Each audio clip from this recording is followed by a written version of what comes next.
नांदणी superfast news. घटना तुमची, बातमी आमची. पुसेसावळीकरांच्या सेवेत सर्व सोयीयुक्त मामाच कलेक्शन.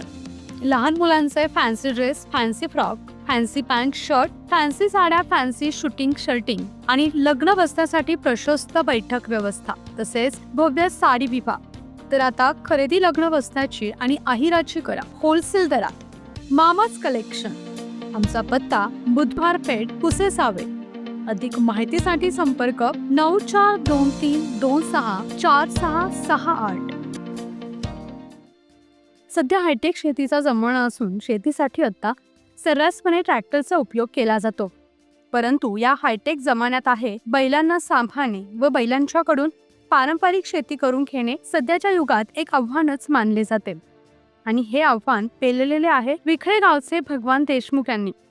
विखळे गावचे भगवान देशमुख हे एक शेतकरी असून सध्या विखळ्यात प्रत्येक शेतकऱ्याच्या दारात ट्रॅक्टर उभा असतो.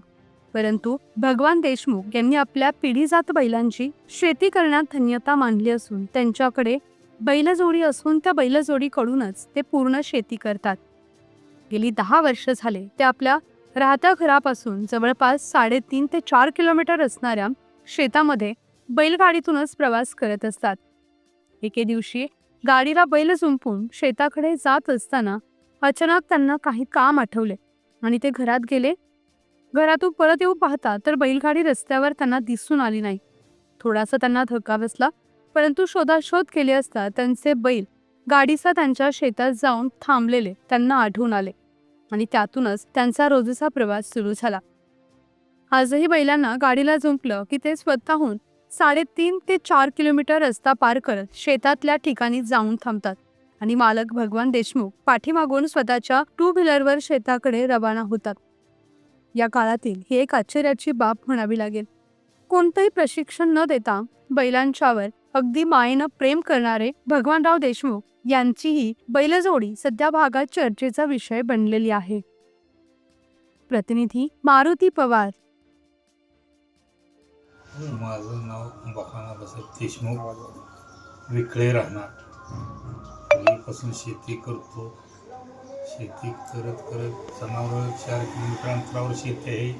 तिकडे बैलगाडी घेऊन जाताना रोज जायचं. 1-2 महिने गेल्यानंतर काहीतरी कामानिमित्त मला अडचण आली म्हणून मी थांबलो, गाडी झोपवली. बैल तशीच निघून गेली. पुढे शेतापर्यंत मी मागणं गेलो. त्यावेळेपासून ही परंपरा अशीच चालू राहिलेली आहे. ज्यावेळेस अडचण असेल त्यावेळेस झोपून द्यायची, सोडून मागणं काम उरकून जायचं गाडीवर. आपल्या हक्काचं रोखठोक भूमिका मांडणारं आपलं न्यूज चॅनल नांदणी सुपरफास्ट न्यूज. घटना तुमची, बातमी आमची.